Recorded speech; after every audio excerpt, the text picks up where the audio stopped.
अरस्तु ने त्रासदी के अंग के रूप में सबसे पहला अंग बताया है कथानक।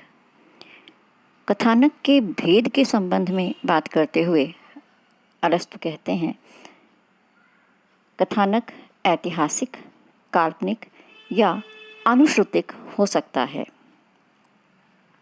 शैली के आधार पर कथानक के दो भेद बताए गए हैं। पहला सरल कथानक और दूसरा जटिल कथानक। त्रासदी की दृष्टि से जटिल कथानक अत्यंत महत्वपूर्ण है। जटिल कथानक वह है जहाँ भाग्य परिवर्तन स्थिति विपर्य से या अभिज्ञान से अथवा दोनों से होता है। जटिल कथानक जहाँ भाग्य परिवर्तन स्थिति विपर्य से होगा या अभिज्ञान से होगा या फिर दोनों से होगा। जटिल कथानक के अंग में 3 अंग बताए गए हैं। पहला है महान त्रुटि, दूसरा अभिज्ञान, तीसरा स्थिति विपर्य। महान त्रुटि के संबंध में अरस्तु का मानना है कि त्रासदी का नायक पूर्ण नहीं हो सकता। वह चारित्रिक दोष, बौद्धिक दोष, स्थिति के अपर्याप्त ज्ञान से उत्पन्न भूल, गलत निर्णय का दोष आदि का शिकार होता है। इस तरह से त्रासदी का नायक जो है वो किसी न किसी कारण से भूल करता है, निर्णय का दोष उसके साथ होता है। तो ये बात हुई महान त्रुटि की। दूसरे अंग के संबंध में अरस्तु कहते हैं स्थिति विपर्य। स्थिति विपर्य का अर्थ है ऐसा परिवर्तन जिससे कार्य व्यापार सर्वथा विपरीत दिशा में मुड़ जाता है। हालांकि यह विपरीत दिशा में मुड़ना आवश्यकता के नियम के अनुसार ही होता है, अर्थात ऐसी स्थिति जो सर्वथा अप्रत्याशित, अनिश्चित हो, जिसके कारण मनुष्य विपत्ति में पड़े। आवश्यकता के अनुसार स्थिति में विपर्य होता है। तीसरा अंग है अभिज्ञान।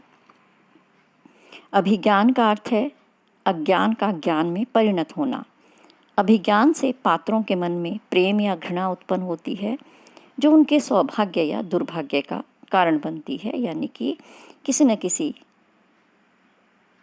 बात का उन्हें ज्ञान होता है, पता चलता है और उस ज्ञान के कारण पात्र जो हैं या तो सौभाग्य की ओर मुड़ते हैं या दुर्भाग्य की ओर।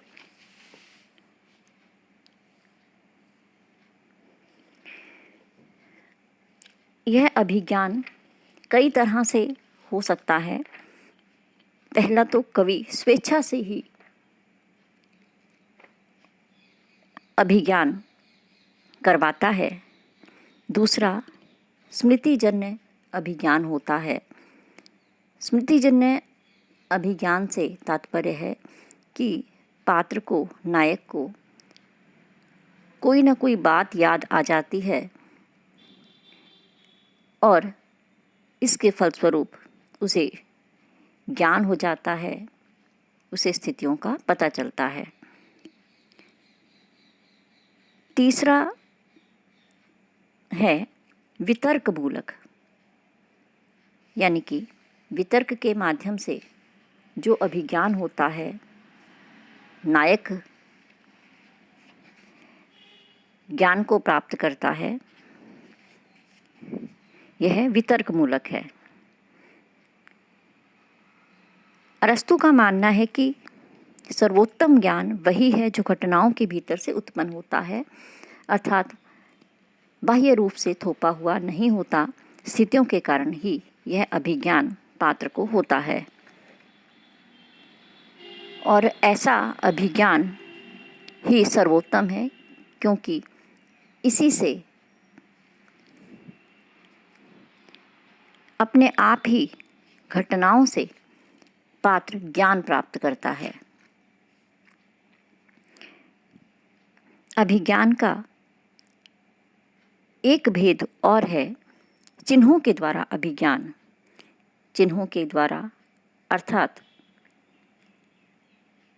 शरीर में कोई जन्मजात चिन्ह हो या कोई निशान या घाव आदि का चिन्ह हो, इसके माध्यम से भी अभिज्ञान होता है। तो इस तरह से अभिज्ञान के 4 भेद हैं। कवि स्वेच्छा से, आवश्यकता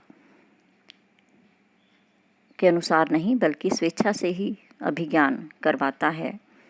स्मृतिजन्य हो सकता है, वितर्क मूलक हो सकता है, या चिन्हों के द्वारा अभिज्ञान हो सकता है। तो इस तरह से 4 प्रकार से पात्रों को अभिज्ञान होता है।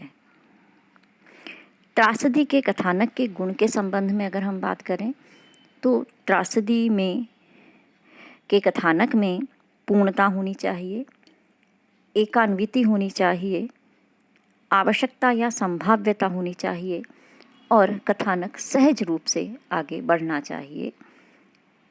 ये 4 गुण हैं जो त्रासदी के कथानक के लिए अरस्तू ने बताए हैं।